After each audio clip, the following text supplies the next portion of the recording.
निष्पादक हैं मध्य प्रदेश पर्यटन। तो प्रस्तुत है महाकाल की शक्ति, उज्जैन की भक्ति।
ब्रह्मांड की सबसे प्राचीनतम कहानियों में से आज हम वो कहानी सुनाएंगे जिसका सृजन पूरे ब्रह्मांड के सृजन से पहले हुआ। तब न देव थे, न असुर, न जीव था, न जंतु, न जल था, न अग्नि, न वायु, न भूमि। समष्टि के शून्य में विराजती एक शक्ति, कालातीत और कालों के नियंता।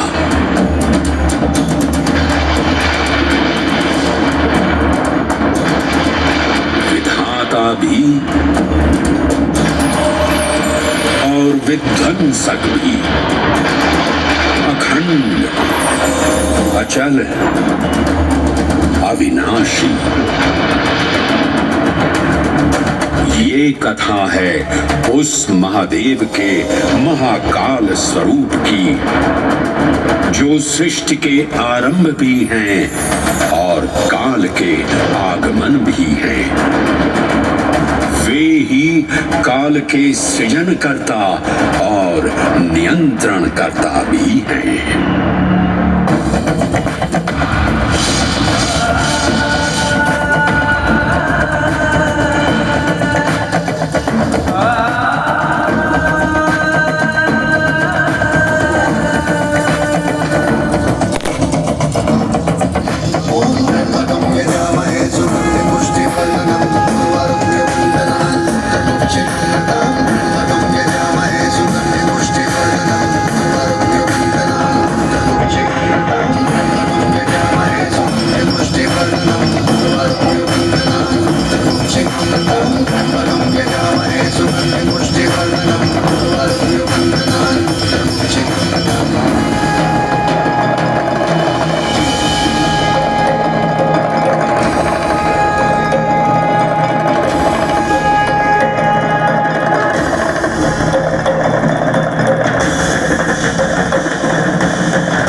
निर्विकार होते हुए भी अपनी माया से विराट विश्व का आकार धारण करने वाले महाकाल,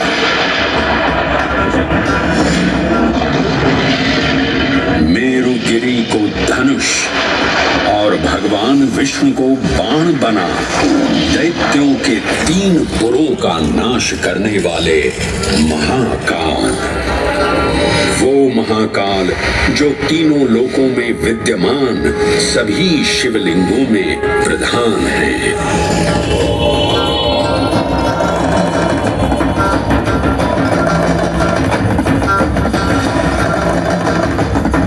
वो महाकाल जिनके त्रिशूल की तीनों लोकों से काम, क्रोध और लोभ पर नियंत्रण होता है।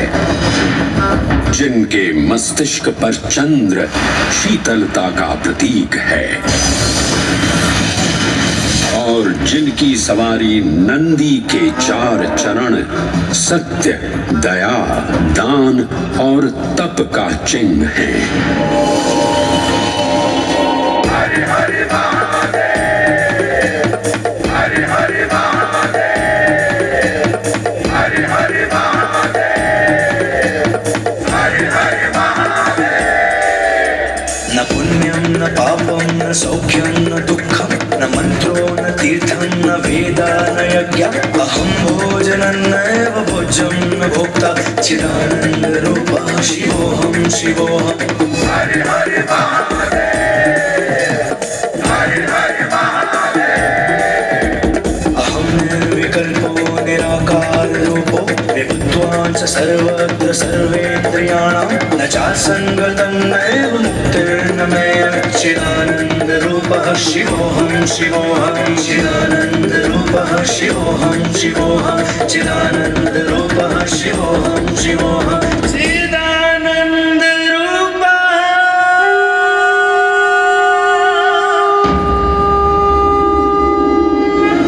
वराह पुराण में कहा गया है, नाभिदेशे महाकालस्तन्नाम्ना तत्र वै हरः। अर्थात नाभिदेश उज्जैन में स्थित भगवान महाकालेश्वर तीनों लोकों में पूजनीय हैं। आकाशे तारकामलिंगम, पाताले हाटकेश्वरम, मृत्युलोके महाकालम, सर्वलिंगम नमोस्तुते। आकाश में तारक लिंग के रूप में, पाताल में हाटकेश्वर के रूप में और मृत्युलोक में महाकाल के रूप में स्थित भगवान शिव को प्रणाम। समस्त लिंग स्वरूपों में विद्यमान भगवान शिव को सादर नमस्कार। नाभिदेश उज्जैन का अटूट बंधन है महाकाल के साथ, जो महाकाल स्तोत्र में उल्लिखित है। उज्जयिन्यां महाकालम महाकालेश्वरम हरम महाकालम महायोगिनम नमामि पार्वती पतिम। तो चलिए मैं आपको कथा सुनाता हूँ इसी महान उज्जैन नगर की। उज्जैन, जिसे संस्कृत साहित्य में अवंतिका, विशाला, कुशस्थली, पद्मावती, कनकश्रृंगा, स्वर्णश्रृंगा, प्रतिकल्पा, कुमुदवती और अमरावती के नाम से पुकारा गया। उज्जैन, जो मनुष्य को मोक्ष प्रदान करने वाली 7 नगरियों में से एक है। उज्जैन, जहां 84 महादेव का आशीर्वाद प्राप्त है। उज्जैन, जिस पर सदा ही कृपा रहती है महाकाल की। यहाँ सतत क्षिप्रा नदी की निर्मल धारा बहती है। डमरू के नाद से जीवन को ऊर्जा मिलती है। घंटियों की झंकार मन को आनंदित करती है। और यहाँ का आकाश शिव आशीष स्वरूप है। श्मशान ऊषर क्षेत्र पीठम तू मनमेव च पंचकत्र न लभ्यते महाकाल पुरद्दते। अर्थात यहाँ पर श्मशान, ऊषर यानी अनुपजाऊ भूमि, क्षेत्र अर्थात पवित्र भूमि, पीठ यानी शक्ति स्थान और मन अर्थात आध्यात्मिक शांति का स्थल, पांचों एक ही स्थान पर उपलब्ध हैं। ये संयोग महाकाल की नगरी उज्जैन की महिमा को और गरिमामय बना देता है। उज्जैन के इस अलौकिक स्वरूप से प्रभावित हो महाकवि कालिदास अपने काव्य मेघदूत में लिखते हैं, हे जलधर, यदि महाकाल के मंदिर में समय से पहले तुम पहुंच जाओ तो तब तक वहां ठहर जाना जब तक सूर्य आंख से ओझल न हो जाए। शिव की संध्याकालीन आरती के समय नगाड़े जैसी मधुर ध्वनि करते हुए तुम्हें अपने धीर गंभीर गर्जनों का पूरा फल प्राप्त होगा। ये संध्या आरती जिसे कालिदास ने सराहा है अत्यंत महत्वपूर्ण है, क्योंकि ये वो प्रहर है जब सभी देवी देवता गंधर्व यहाँ उपस्थित होते हैं।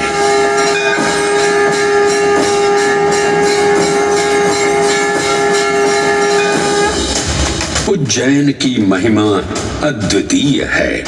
सतयुग, त्रेता युग, द्वापर युग और कलयुग, हर युग में इसका अप्रतिम महत्व रहा है। इस काल यात्रा में सबसे पहले आपको सतयुग के उस कालखंड में ले चलता हूं जहां देव और दानव एकत्रित हैं समुद्र मंथन करने के लिए। मन की आंखों से कल्पना कीजिए, भगवान विष्णु ने कूर्म का रूप ले मंदरांचल पर्वत को अपनी पीठ पर उठा रखा है। सागर से विकराल लहरें उठ रही हैं, मेघ भयानक गर्जना कर रहे हैं। देव और दानव वासुकी सर्प को नीति बना और मंदार पर्वत को मथनी बना सागर को मथ रहे हैं कि तभी जल का पाप कालकूट विष निकलता है और पूरी सृष्टि को अपने ताप से झुलसाने लगता है।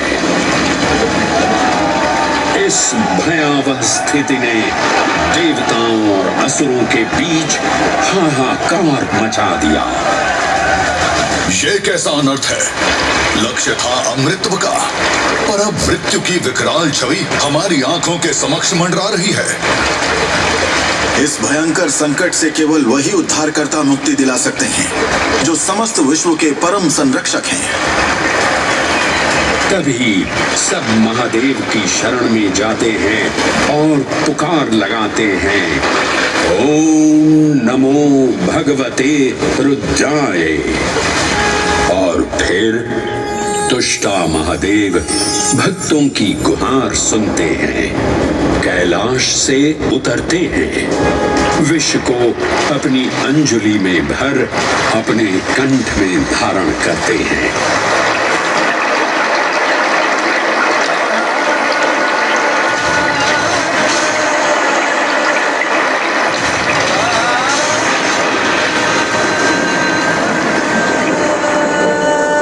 अंततो गत्वा सागर मंथन से अमृत कलश प्रकट होता है।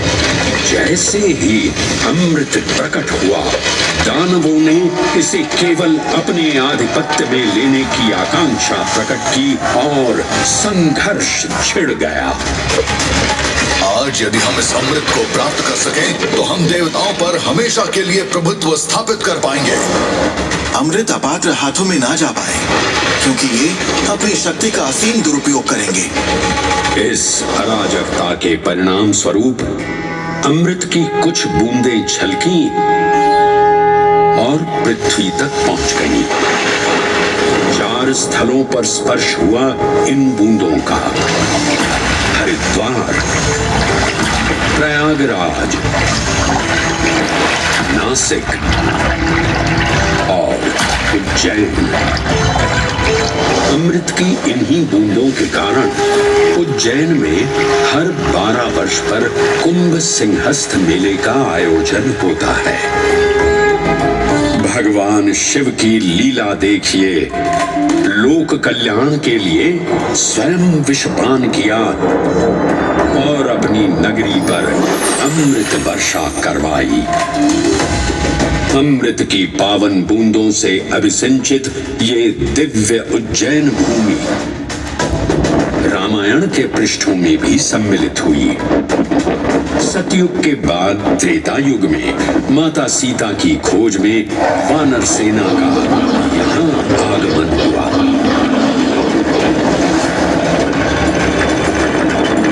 समय की इस यात्रा के माध्यम से अब प्रवेश करते हैं वाल्मीकि रामायण के किष्किंधा कांड में। वानर राजा सुग्रीव अपने यूथपतियों से सभी प्रमुख स्थानों पर जाने के लिए कहते हैं और उन्हें अवंती नगर यानी उज्जैन जाने का आदेश भी देते हैं। मेखला उत्कल के क्षेत्र, दशर्न के नगर, आब्रवंती, अवंती और विदर्भ के राज्य, साथ ही माहिष्का के आकर्षक राज्य में भी पूरी तरह से खोजना होगा। एक युग भगवान विष्णु के राम अवतार से संपृक्त और अगला युग उन्हीं के एक और दिव्य अवतार से समरस होना, ये अद्वितीय संगम केवल उज्जैन में ही संभव था। परंतु एक क्षण ठहरिए और ध्यान से सुनिए। ये हैं महाकाल के 1008 दिव्य नाम। हाँ, मैंने काल चक्र को परिवर्तित कर दिया है और अब द्वापर युग का शुभारंभ हो चुका है। विस्मय पूर्ण हो जाएंगी ये जानकर कि महाकाल के इन नामों को स्वयं भगवान श्री कृष्ण ने रचकर पिरोया था। महाकाल सहस्र नामावली की ये अद्भुत रचना उस समय की है जब योगेश्वर कृष्ण, उनके मित्र सुदामा और शेषावतार बलराम ने अवंती नगरी में स्थित सांदीपनी ऋषि के आश्रम में वेदांत दर्शन और शस्त्र विद्या की शिक्षा ग्रहण की थी। कहते हैं कि भगवान श्री कृष्ण को अवंती ने ऐसा मंत्रमुग्ध कर दिया कि यहाँ 64 दिनों तक रुककर उन्होंने 64 विद्याएं और 14 कलाओं का ज्ञान लिया। उज्जैन का संबंध महाभारत से भी जुड़ा हुआ है। इस महान महाकाव्य के वन पर्व में उल्लेख किया गया है कि महाकालेश्वर मंदिर में स्थित कोटि तीर्थ जल का स्पर्श मात्र करने से अश्वमेध यज्ञ के समान फल प्राप्त होता था। और फिर परिवर्तन की इस अनवरत धारा ने एक नई कहानी लिखी। उज्जैन में उदय हुआ मौर्य वंश का।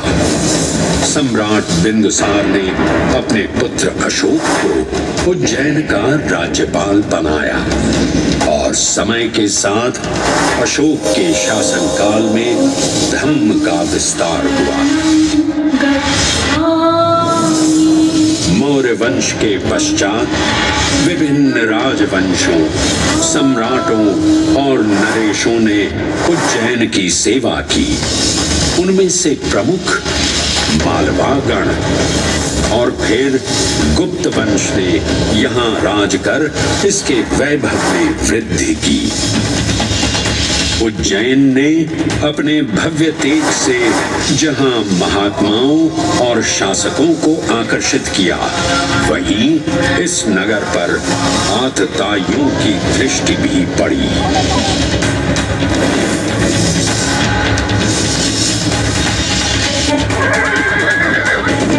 शक मध्य एशिया की खानाबदोश जनजाति थी, जिन्होंने उत्तर पश्चिमी और मध्य भारत के कुछ हिस्सों पर आक्रमण कर अपना शासन स्थापित किया।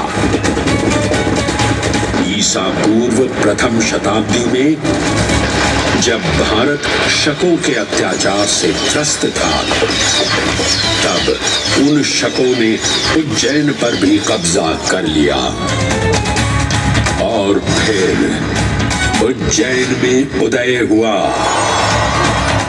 एक तेजस्वी योद्धा महाराज विक्रमादित्य का।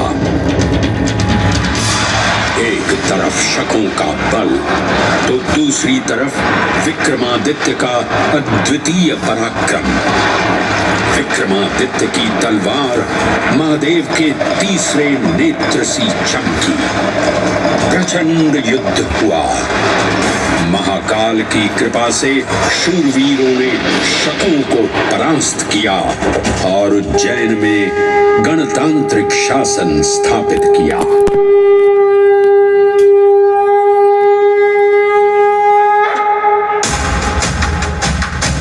इन्हीं महाबली विक्रमादित्य की राज्यसभा महाकाल मंदिर में ही प्रतिष्ठापित थी। आज भी इस मंदिर की घंटियों में विक्रमादित्य की वीरता और शौर्य की प्रतिध्वनि गुंजायमान होती है। राजा विक्रमादित्य और शकों के मध्य हुए युद्ध ने उज्जैन को काल चक्र से अभिन्न रूप से जोड़ दिया, क्योंकि जिस दिन उनको विजय प्राप्त हुई, उस गौरवशाली उपलब्धि के सम्मान में एक नवीन पंचांग का शुभारंभ किया गया, विक्रम संवत पंचांग। आज भी कई हिंदू पर्व और धार्मिक अनुष्ठान विक्रम संवत पर आधारित हैं।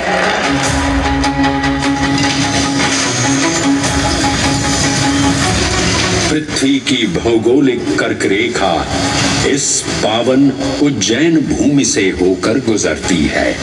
लगभग 300 वर्ष पूर्व उज्जैन विश्व समय का प्रमुख संदर्भ बिंदु था। यही कारण है कि उज्जैन की वेदशाला में वराहमिहिर, आदित्य दास, ब्रह्मगुप्त, आर्यभट्ट और भास्कराचार्य जैसे महान विद्वान अनुसंधान और अध्ययन में तल्लीन रहते थे। खगोल शास्त्र का केंद्र, महाकालेश्वर का आवास,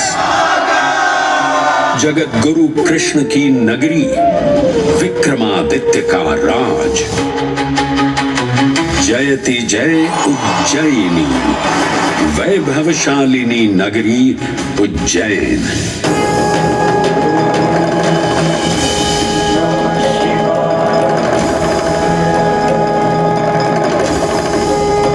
श्वासों को शिव मंत्र से अलंकृत कर, मन को भाव की गंगा से निर्मल कर, जो भी उज्जैन में महादेव की शरण लेता है, उसका कल्याण होना निश्चित है।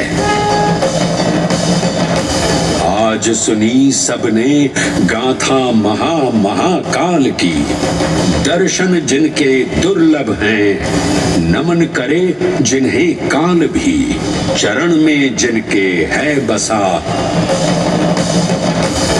ये समस्त संसार कभी नहीं देखा होगा धरती पर ऐसा चमत्कार।